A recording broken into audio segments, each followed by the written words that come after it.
Dans les plaines du Manitoba, sur une base américano-canadienne, un monstre invisible terrorise et assassine la population. Qui est-il? D'où vient-il? C'est la question que pose Fiend Without a Face de 1958, connu sous son titre français « Les monstres invisibles ». C'est notre film d'aujourd'hui. Et comme d'habitude, on va se poser la question à savoir pourquoi c'est bon. Et on va aussi regarder là, quel genre de questions on peut se poser dans une tentative de se coucher moins niaiseux ce soir. Donc voilà, Fiend Without a Face, comme vous le savez, si vous regardez la série depuis le début, je suis en train d'écouter tous les films de science-fiction de 1895 à 1990 essentiellement. Et d'après mes calculs, là, je suis rendu à 693. Ça se peut que ça soit pas exactement ce chiffre-là, mais c'est assez proche. Puis celui-là, je pensais que je l'avais déjà vu, mais j'étais pas certain. C'est un de ceux des fois qu'on regarde puis on n'est jamais certain si on l'a vu. Fait que finalement, je l'ai réécouté. Puis j'ai choisi entre autres celui-là, honnêtement, parce qu'il n'est pas très long. Il dure à peu près 1h15. Puis il est sorti en Criterion, ce film-là. Donc fait qu'il y a au moins le prestige d'appartenir à cette auguste collection, n'est-ce pas? Ceci dit, c'est ça, que je regarde ces films-là, j'essaie de leur trouver au moins une qualité. Puis, ce film-là, Fiend Without a Face, j'ai plutôt aimé ça. Donc, pour la qualité, j'ai pas eu de misère à la trouver. Mais avant tout, qu'est-ce que ça raconte, rapidement? C'est justement, alors, il y a cette base-là que les Américains ont mis en place au Canada, plus ou moins au nom de la coopération internationale. Et c'est une base militaire où on fait des expériences nucléaires. C'est pas précisé vraiment là, qu'est-ce qu'ils font, mais c'est l'armée qui fait des expériences. Apparemment, c'est pas une bombe parce qu'on nous dit que c'est supposé être pacifique. L'armée est réputée pour ses projets pacifiques, n'est-ce pas? Et tout pour dire que c'est ça, justement, à un moment donné, assez rapidement, là, les monstres commencent à attaquer. Ils sont invisibles, alors on voit les gens faire « Ah! » puis s'effondrer par terre. C'est ça. On ne voit les monstres qu'à la fin. Puis les monstres, en vérité, je vous vends le punch, là, c'est des genres de cerveaux. C'est un cerveau avec une colonne vertébrale puis des genres de petites tentacules là, qui sont animés en stop motion. Un petit peu comme 20 Million Miles to Earth, dont on a parlé l'autre jour, mais en beaucoup plus rudimentaire. Là. C'est un film de petit budget, c'est pour ça que les monstres sont invisibles. Hein. Puis... c'est ça. Ici, l'animation, ils ont fait de leur mieux, mais ça, c'est très grossier comme animation. Ceci dit, c'est ça. Ce qu'on découvre en vérité, encore une fois pour vendre le punch, c'est que il y a un savant civil qui a utilisé, qui a détourné l'énergie nucléaire essentiellement ambiante là, pour... c'est à peu près ça l'idée, là, pour ses propres expériences. Et ce sont ces expériences-là qui ont mené à la création de cette créature redoutable, qui est à la fois très intelligente et qui est un vampire cérébral, dans le sens, pas parce qu'il fait des réparties subtiles, comme dans les mémoires de Saint-Simon, mais parce qu'il bouffe des cerveaux. Donc... Voilà. Pourquoi c'est bon? C'est bon parce que toute la partie du milieu, là, où on découvre le tiers du milieu, où on découvre finalement qu'est-ce que c'est cette créature-là, comment est-ce qu'elle est venue au monde. C'est très bon, en fait. Ça m'a étonné. Puis, ça m'a donné... Ça m'a rappelé quand je jouais à l'Appel de Cthulhu quand j'étais au secondaire. L'Appel de Cthulhu, évidemment, le jeu de rôle basé sur les histoires de Lovecraft, auquel j'ai rarement l'occasion de jouer ces temps-ci, ou les dernières années, en tout cas, j'ai pas beaucoup l'occasion, mais que j'aime beaucoup. Puis Ça a ce climat-là, plus ou moins d'intrigue Lovecraftienne, mais plus intrigue Lovecraft de style le jeu de rôle que les vraies histoires de Lovecraft. D'ailleurs, incidemment, dans la culture populaire, on voit beaucoup de Lovecraft dans les jeux, mais pas seulement. Puis moi, j'ai l'impression qu'en vérité, c'est plus justement le jeu de Sandy Peterson que les nouvelles de Lovecraft en tant que telles qui ont réellement percé dans la culture. Toutes les histoires de santé mentale, c'est le concept de Sandy Peterson. Mais c'est une question pour un autre jour. Je pense juste que c'est intéressant parce que... bref, je trouve que c'est intéressant, mais c'est un autre sujet. Toujours est-il qu'ici, on a... c'est ça, ce qu'on découvre, donc, c'est qu'il y a ce vieux monsieur, ce vieux savant, qui est très matérialiste en plus, là, qui se choque là, virulemment quand on évoque que peut-être qu'il y a des monstres d'origine surnaturelle. Là, lui, il ne prend pas du tout. Il manque de faire une embolie. Mais une des raisons que ça le choque autant aussi, c'est parce que lui, il sait c'est quoi qui se passe. Il y a la créature qui bute tout le monde. Puis c'est ça. C'est que il voulait faire des expériences de télépathie. Puis son projet scientifique, n'est-ce pas, c'était que... je prends des notes parce que je vais revenir tantôt, ça. Son projet scientifique, c'est qu'il voulait créer de la matière de toutes pièces, essentiellement. Il voulait penser, par sa pensée, il voulait créer des choses ou les manipuler. Donc, c'est la télékinésie, certainement, qu'il veut faire, mais aussi... tu sais, il veut... C'est ça. Il veut que sa pensée change la réalité. Bon. Puis, évidemment, au début, sa machine ne marche pas. D'ailleurs, je pense qu'on la voit jamais, sa machine. On le voit tester avec des écouteurs, là, mais bon. En tout cas, à un moment donné, il se dit « Ah, ça tombe bien, il y a la base nucléaire, la base américaine qui vient de s'installer ici, au Canada, où lui se trouve. C'est une base nucléaire, donc je vais siphonner cette énergie-là, pas trop préciser comment, l'énergie nucléaire ambiante, quoique sécuritaire, bien entendu.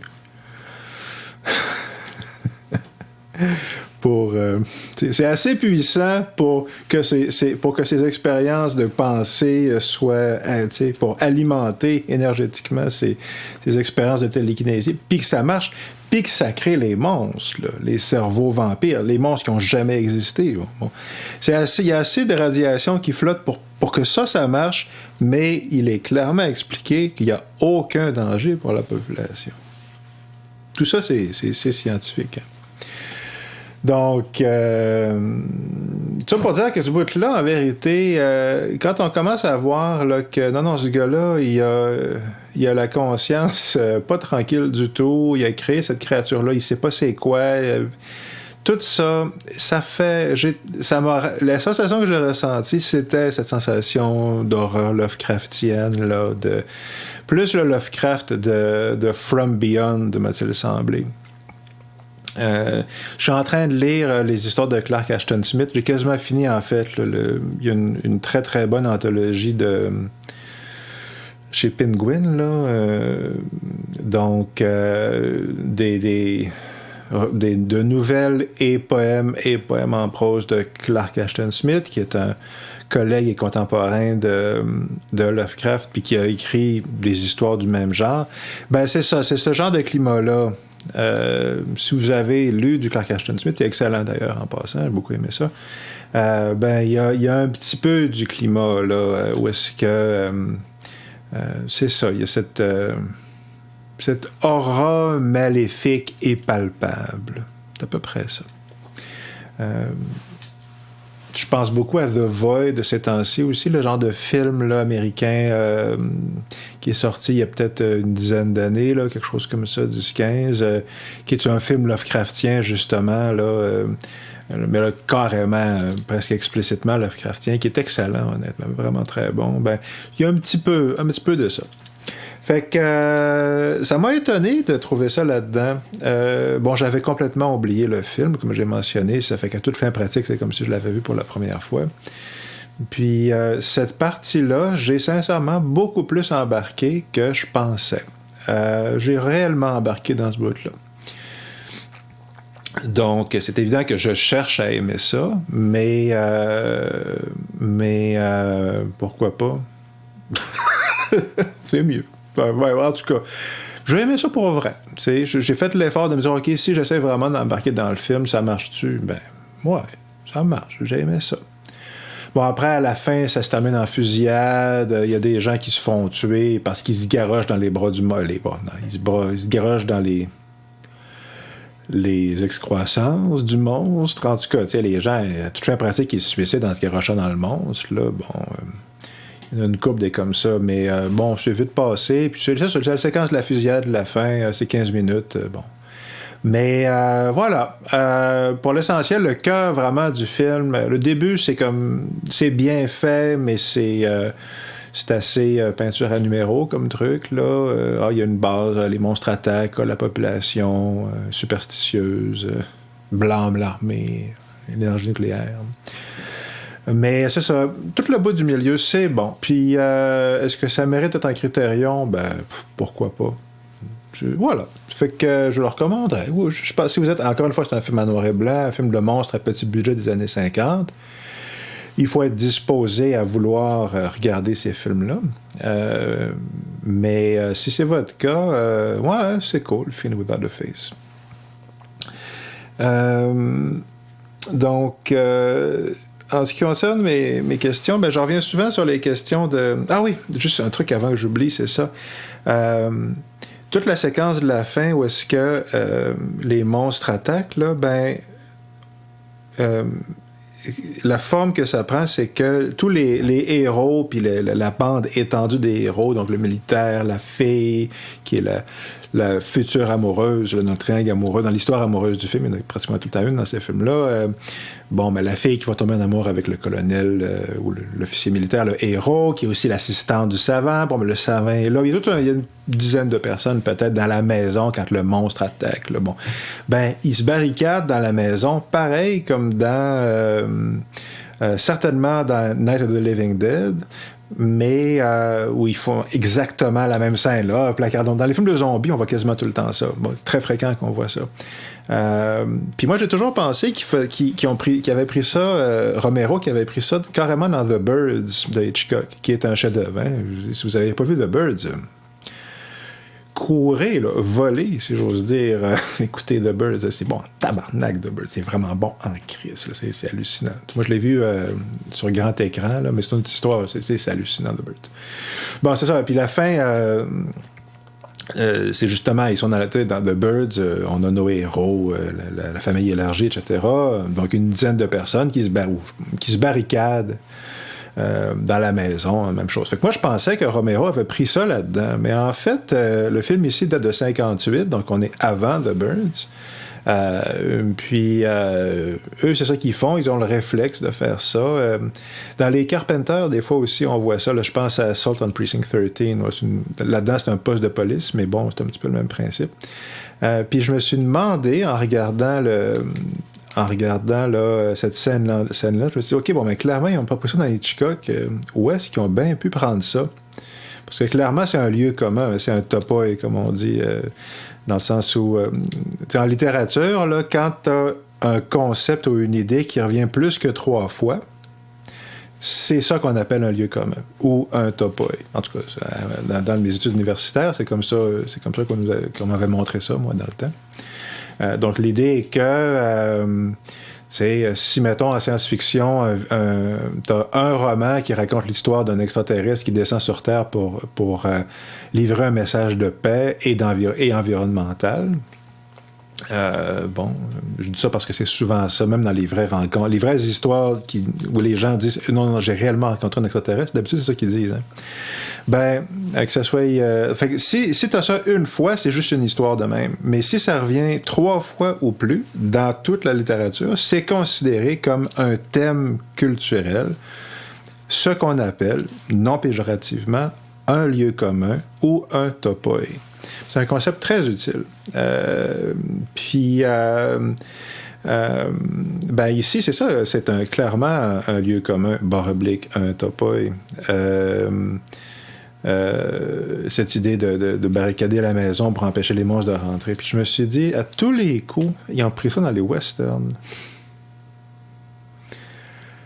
Moi, j'en ai pas vu beaucoup des westerns, mais ça jouait quand même quand j'étais petit, ne serait-ce qu'au Merveilleux Monde de Disney à Daniel Boone. Là. Mais dans les westerns, il y a souvent des histoires où est-ce que les braves colons sur la frontière se font attaquer par des Amérindiens, n'est-ce pas? Dans ces films-là, c'est souvent comme ça. Ben, qu'est-ce qu'ils font quand ils se font attaquer? Je sais pas, j'en ai pratiquement pas vu, mais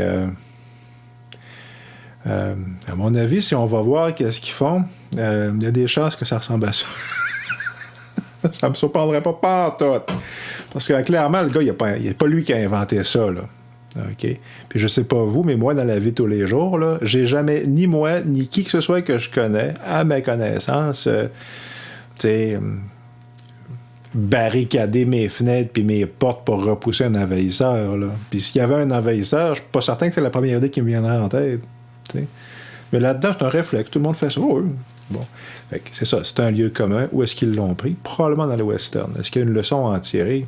Ben, ça serait présomptueux de le croire, là, tu sais. Mais c'est intéressant de voir l'affiliation. Puis des fois, quand on suit ces lignes-là, me semble-t-il, c'est intéressant parce que, c'est ça, des fois, t'es là, t'es 100 ans plus tard, puis tu vois un comportement, puis tu te dis, OK, mais d'où vient ce comportement-là? D'où vient ce lieu commun-là? T'sais?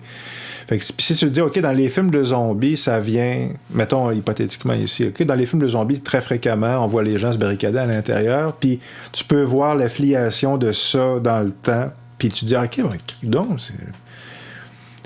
aujourd'hui, dans les films de zombies, mais à l'époque, c'était dans les films avec des Amérindiens, puis c'est les Amérindiens qui attaquaient. Mettons que ce serait ça. Ben, c'est intéressant. Faut faire attention aux conclusions qu'on pourra en tirer, mais l'affiliation est là. T'sais, dans la culture, même si c'est subconsciemment, me semble-t-il, il y a une association mentale. Il y a quelque chose qui se passe là. Puis ce quelque chose-là, c'est ça, encore une fois. Moi, toute mon hypothèse en partie sur cette question-là, c'est que c'est pas trivial du tout, là. Mais bon, c'est justement... Puis ici, quels sont quelques-uns des thèmes ou lieux communs du film? C'est sans aller dans le détail, mais juste en listant quelques-uns.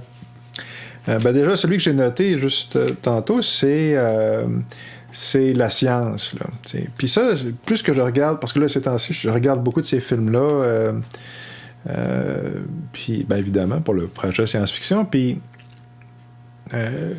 je le regarde avec, d'un côté, l'idée d'aimer ça, puis de regarder les qualités, mais aussi avec l'idée de quoi je vais parler dans ces vidéos-là, quel est le thème là, que je vais aborder pour chaque film. Fait que je prends des notes, puis une affaire que je remarque, c'est à quel point, finalement, entre la science-fiction, puis l'horreur, puis la fantasy, là, entre la différence est négligeable, là, tu sais. Puis pour les gens qui l'aiment ou pour les gens qui défendent, certainement pour les gens qui défendent la science-fiction souvent, mais c'est mon cas, là. Moi, j'ai déjà dit, un méga fan de science-fiction. Je crois que ça, artistiquement, ça l'a fait de la démonstration.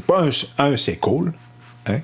Puis deux, des chefs-d'œuvre artistiques qui appartiennent à ce genre-là, il y en a des tonnes. OK. Puis pendant très longtemps, ça a été snobé, là, ça a été considéré comme la culture de dégénérer puis de demeurer, la science-fiction. C'est une autre époque. Mais c'était considéré comme la littérature pour ignorants et imbéciles. Honnêtement, moi, dans ma vie, j'ai connu des gens qui tenaient cette ligne-là. Bon, mais c'est quoi? Où la différence? Il y a des gens qui défendent la science-fiction, mais souvent, ce qu'ils vont dire, c'est non, mais la science-fiction, c'est basé sur la science, tu sais, puis l'horreur, puis la fantasy, c'est basé sur le surnaturel. Puis jusqu'à un certain point, peut-être que c'en est un. Tu sais, on peut dire que d'un certain point de vue, c'en est un, ça, un lieu commun ou un topoïde. Tu sais. Allez regarder concrètement, comme je suis en train de le faire, le corpus, là, la littérature, les œuvres, les films de science-fiction, certainement les films. Jamais. Mais c'est pas, tu sais... J'en ai cherché des films qui sont basés vraiment sur des trucs scientifiques. Ben, il y a Primer, je pense. L'affaire de voyage dans le temps, là. Ouais, il y a ça. 2001, jusqu'à un certain point. Mais des bouts de 2001, oui. Mais le truc psychédélique à la fin, ben oui puis non, hein, clairement. À la fin, ben déjà, il y a le monolithe. Le personnage rentre dans le monolithe, puis là, il finit par... voir son évolution propulsée 1000 ans dans le futur. Tu sais, il devient un surhomme grâce à cette race extraterrestre qu'on voit jamais vraiment. Mais bon. Puis c'est pas expliqué vraiment qu'est-ce qui se passe. 2001, c'est célèbre pour l'ambiguïté de sa fin, mais c'est clairement une affaire comme ça qui se passe. Bon, ben, est-ce que ça, c'est scientifique? Ben... Oui. OK. Il existe l'évolution, il existe... tu sais... La prémisse que l'évolution existe n'est pas a priori surnaturelle, quoique, honnêtement, sincèrement, allons-y voir réellement. La question se pose. Mais puis c'est en regardant ces affaires-là, justement, que tu te rends compte que la question se pose. Okay. Ça ne veut pas dire que l'évolution, c'est la même chose que le créationnisme, là, pas du tout. Mais le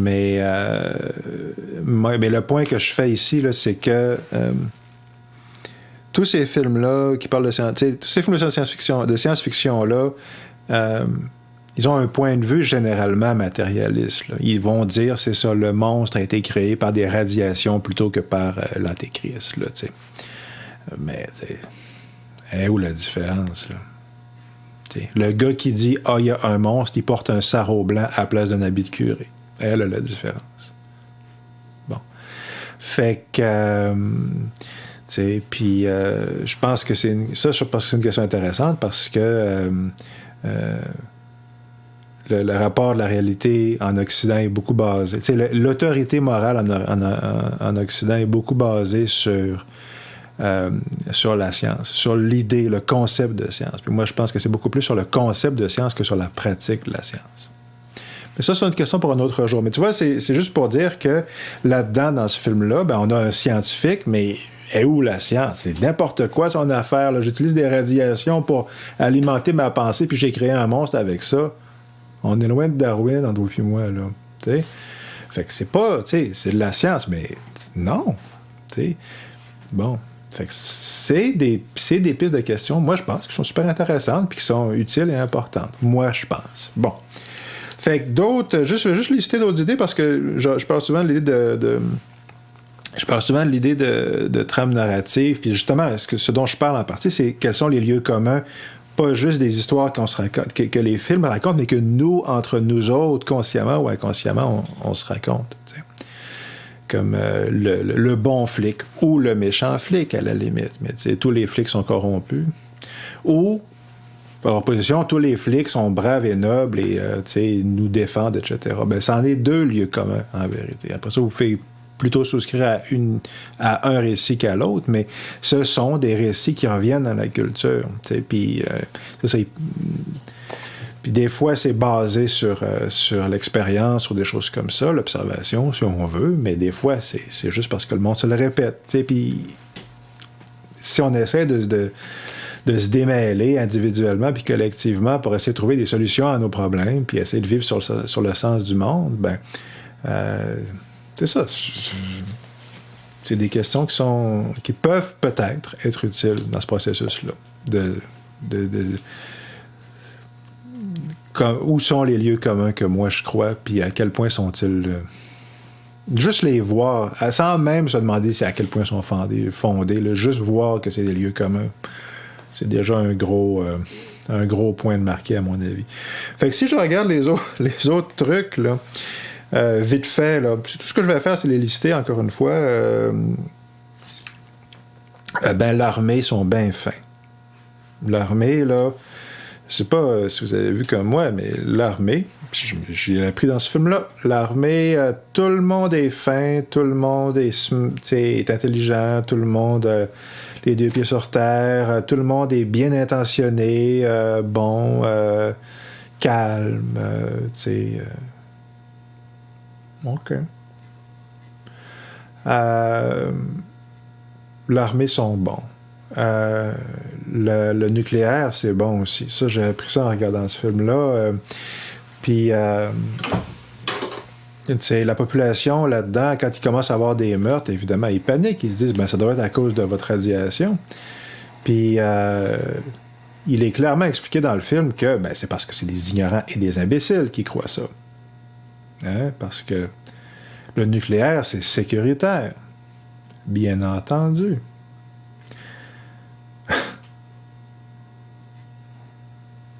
Bon. Puis, je vais lister rapidement le reste, mais je vais revenir sur un point par rapport à cette histoire-là, parce que quand il explique... parce que j'avais pas réalisé, avant de commencer à regarder sérieusement ces films-là, à quel point l'idée que la foule est imbécile, ce lieu commun-là, que la foule, la population en général a aucun jugement puis est superstitieuse et ignorante, à quel point cette idée-là, elle est fréquemment répandue, là. Certainement dans les œuvres cinématographiques anglo-saxonnes, mais j'ai vu la même chose, c'est ça, dans des films soviétiques récemment. J'ai écouté un film brésilien, là-dedans c'était des messages subliminaux, mais bon, l'idée est que, c'est ça, mon hypothèse à la base, c'est que c'est en lien avec, vous le regarderez là, quand je parle de Révolution française, j'en parle souvent d'ailleurs en plus, mais ça pour dire que c'est vraiment un thème qui revient souvent, puis là-dedans t'as ça, t'as une scène, t'as plusieurs scènes où ce que tu vois là, les cultivateurs se plaindre, puis être en colère, là, puis aller voir les autorités militaires pour dire là, votre énergie nucléaire, c'est ça, ils sont bien exaspérés, puis là, le film nous montre non seulement le colonel, mais la fille, dont le frère est la première victime. C'est un Canadien français, d'ailleurs, hein? On n'en voit pratiquement pas dans les films anglo-saxons. Mais là-dedans... c'est ça. Elle est supposée être... ils viennent de Toronto, fait que c'est pas des Québécois, là, mais c'est une Canadienne française, l'héroïne. Pas l'accent pantoute, là, mais bon. Fait que c'est ça. Puis elle, quand elle voit là, ces fermiers-là débarquer, elle participe à la réunion. Elle est là, parce que l'armée a décidé de la laisser venir dans la réunion avec les fermiers, puis quand il commence à dire le nucléaire c'est mal, elle, dont le frère a été tué par le monstre invisible, dit non, on peut pas dire ça, puis là, le colonel qui est en train de tomber en amour avec, il est bien content, il est fier d'elle, parce que, tu sais, elle est raisonnable. Puis je vais y revenir dans un instant là-dessus, je vais y revenir rapidement, mais je vais y revenir parce que j'ai dit, tabarnak, ça, là... Quand quelqu'un...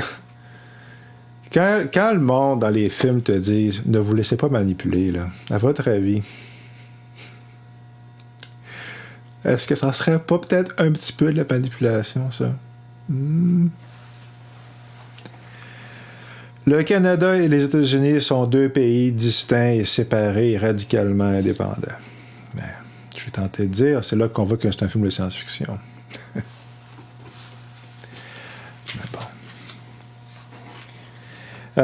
C'est un des thèmes du film. C'est un des concepts, parce qu'évidemment, c'est ça. Oui, le Canada a demandé la permission.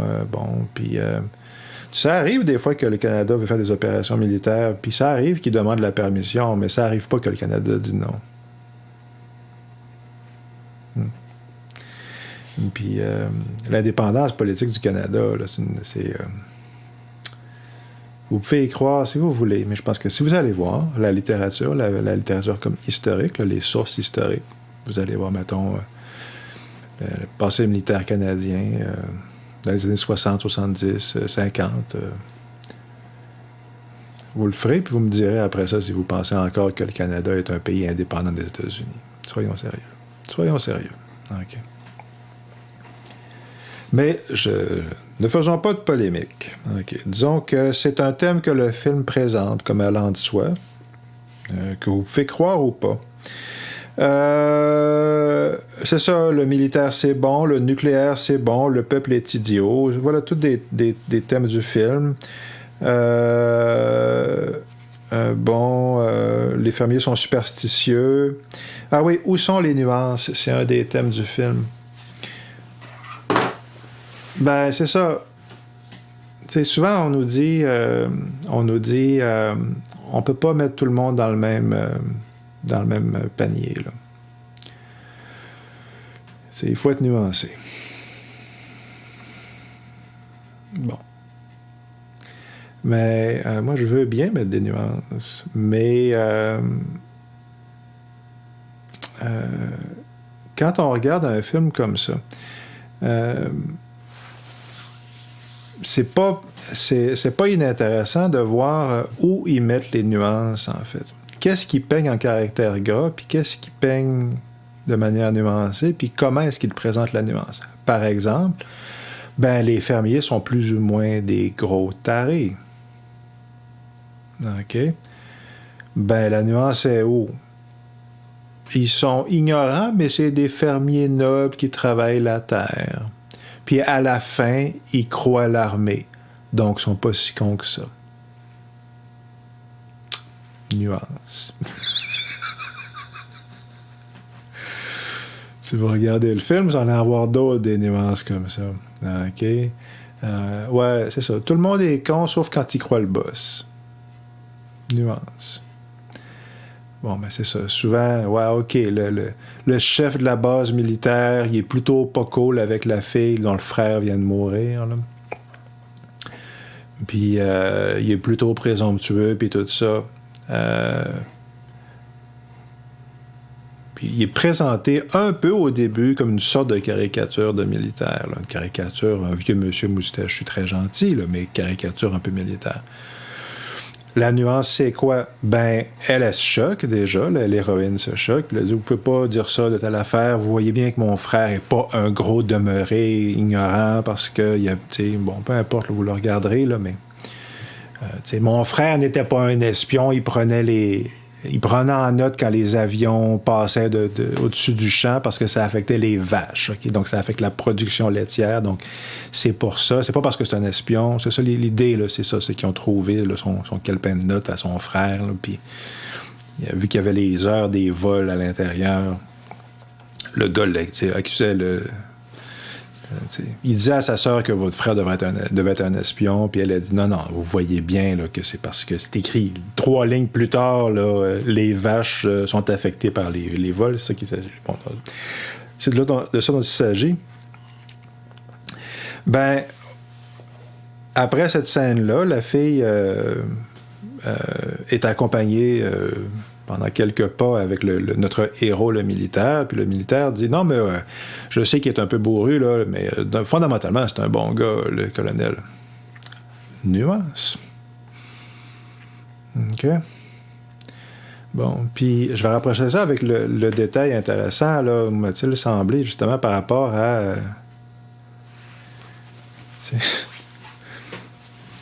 tout le monde se pense ben individuel. Puis ça serait le fun si c'était vrai. Mais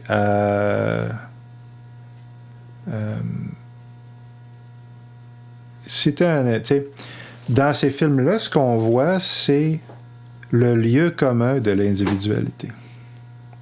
Puis comment la notion d'individualité est un lieu commun, est un concept culturel. C'est terrifiant hein, quand on y pense. Parce que tout le monde se dit « je suis moi, je suis autonome et indépendant ». Puis, beaucoup de gens... on entend souvent des questions sur le libre arbitre. Bon, ben, c'est un peu... c'est des questions qui sont liées. Qui suis-je réellement? Est-ce que c'est moi-même qui prend mes propres décisions? Tout ça, bon. Ben, moi, je pense qu'on veut croire à l'idée d'individualité. Parce qu'on a un sentiment d'être un je, n'est-ce pas, en partant, puis parce qu'on est dans un corps, puis on a des expériences qui nous arrivent, puis tout ça. Donc, on se dit, ouais, OK, je suis, mon chagrin m'appartient à moi, il n'appartient pas aux autres, c'est bon. Mais on se fait dire aussi que c'est ça... Là où est-ce que c'est troublant, en vérité, cette question-là, c'est que beaucoup des idées qu'on a, c'est juste des affaires qu'on s'est fait répéter des tonnes de fois. Puis ces affaires-là, souvent, sont hautement discutables. Ben, si tu répètes une affaire parce que tu l'as entendue toute ta vie, puis que tu crois ça dur comme fer, puis que tu t'en rends pas compte, où est l'individualisme là-dedans? Où est ton choix individuel? Puis vous me direz, ah non, il a choisi de croire ça. Oui, vraiment? Vraiment, là? En votre âme et conscience de bonne foi, vous avez vraiment?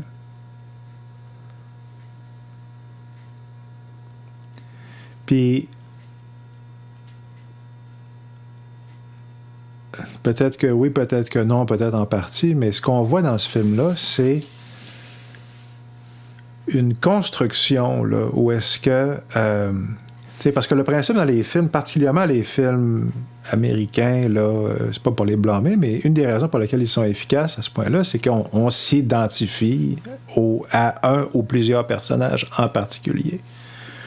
Bon, je vous épargne les discussions sur Brecht, là, j'ai déjà fait assez de divagation pour aujourd'hui, mais Brecht, l'homme de théâtre allemand des années 30-40, etc., bon, ben lui, c'est beaucoup ça. Toute son idée, c'était de créer une forme de théâtre qui n'était pas basée sur l'identification du spectateur avec les personnages. Il disait, non, c'est malsain, ça. On ne devrait pas faire ça. Puis c'est super bon, Brecht. Hein. C'est un génie, ce gars-là, pour vrai. Un génie précoce, d'ailleurs. Il a commencé jeune, là. Mais ici, la question n'est pas là. La question, c'est OK, on s'identifie dans le film clairement plus au colonel, clairement plus au militaire, le héros, puis à la fille, tu sais, qu'au vieux colonel ou au fermier, ou c'est ça, au savant qui est fou, là, qui a créé les monstres, ou tu sais. Non, clairement, les gens avec qui on est supposé s'identifier, c'est le colonel puis la fille, en quelque part. Bon, ben comment est-ce qu'eux se comportent? Okay. Qu'est-ce qu'on voit? Il y a une foule, puis eux, c'est les individus. Okay. Puis toi, tu es supposé t'identifier au personnage qui t'est présenté comme un modèle d'individualité. Fait que tout le monde, je te garantis, là, okay, que quand tu regardes ce film-là, si tu regardes le film dans une salle de cinéma où il y a, mettons, 500 personnes, je sais pas, les 500 personnes dans la salle de cinéma, la manière qu'ils vont recevoir cette scène-là, c'est ils vont trouver que les fermiers sont un peu cons, puis que la personne qui a raison, c'est la fille. Puis quand le colonel, le personnage, le gars, là, quand le héros, le militaire, il regarde la fille qui fait sa montée de lait pro-science, pro-nucléaire et anti-superstition, puis que le colonel fait bon, ben, c'est la voix de l'autorité, c'est la voix du héros qui est la voix de l'autorité, qui dit oui, elle a raison, elle s'est convertie. En tant qu'individu, elle pense maintenant comme tout le monde.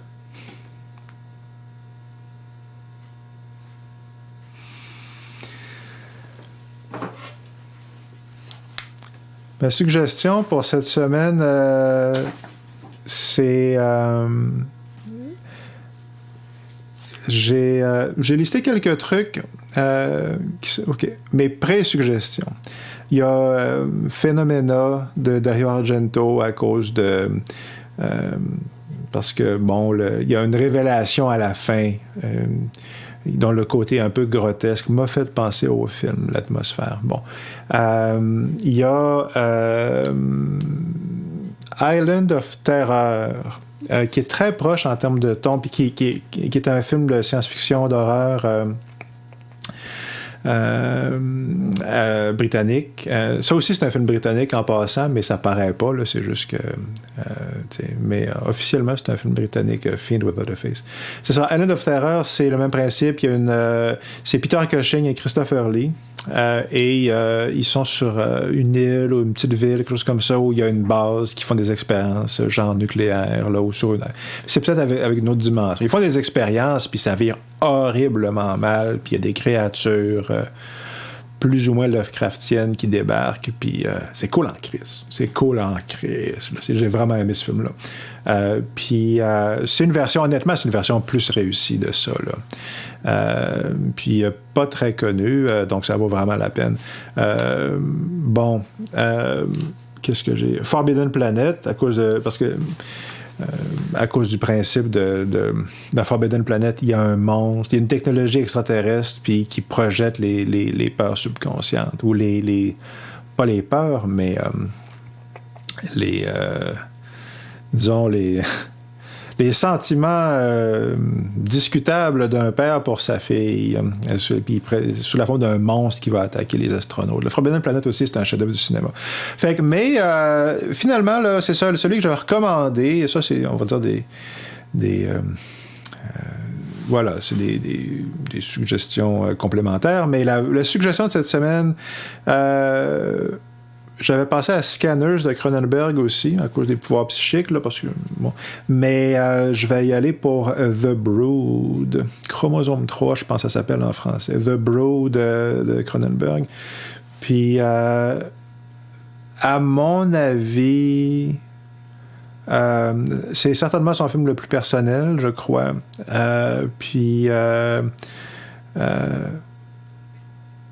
Possiblement, il y a un côté où est-ce que c'est clairement son meilleur film, à Cronenberg.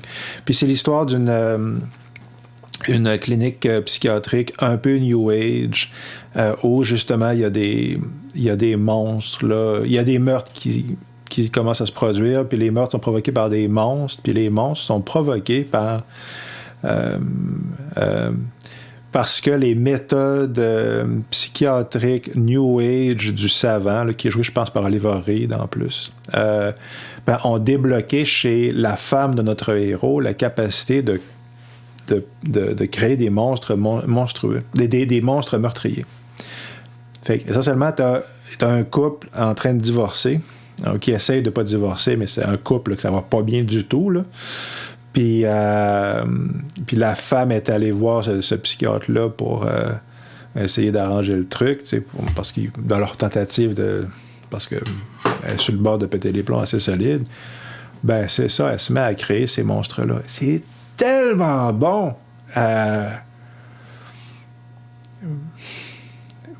Parce que c'est émotivement vrai.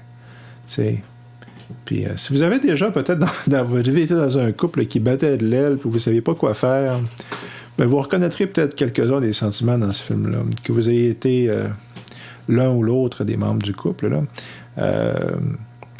Puis Cronenberg, quand il a tourné ce film-là, il était en procédure de divorce, là, puis ça paraît. Je pense que je l'ai vu juste une fois, The Brood, mais je suis dû pour le revoir. Là, puis ça m'était resté comme... Il y a beaucoup des films de Cronenberg qui me sont restés, là, certainement Dead Ringers, c'est fort, il y en a plusieurs comme ça, mais... Bon, Shivers, c'est super bon, évidemment. Dead Zone, c'est très bon. C'est plus commercial, mais c'est très bon. Vidéodrome, c'est très, très bon. Mais aucun comme The Brood. Puis, si vous voulez un exemple, c'est ça, un peu les mêmes genres de thèmes, là, dans le sens où est-ce que c'est un film sur les pouvoirs psychiques, puis c'est un monstre créé psychiquement qui a des effets qui tue du monde, il a un effet meurtrier, mais qui aborde ça comme une métaphore des bas-fonds émotifs réels dans lesquels des fois un être humain peut se ramasser dans des histoires de couple pas possibles. C'est ça. Utiliser ce thème-là pour des questions humaines graves et fondamentales, quasiment à niveau roman russe, là. Ben, c'est ça. The Brood de Cronenberg, chef-d'œuvre. Je ne sais pas si ça, c'est un critérium, mais ça devrait l'être. Alors voilà, donc pourquoi c'est bon Fiend Without a Face? Parce que c'est un film à très petit budget de monstres des années 50 où malgré tout on perçoit pendant un grand bout de temps une atmosphère carrément Lovecraftienne de mystère et d'angoisse existentielle.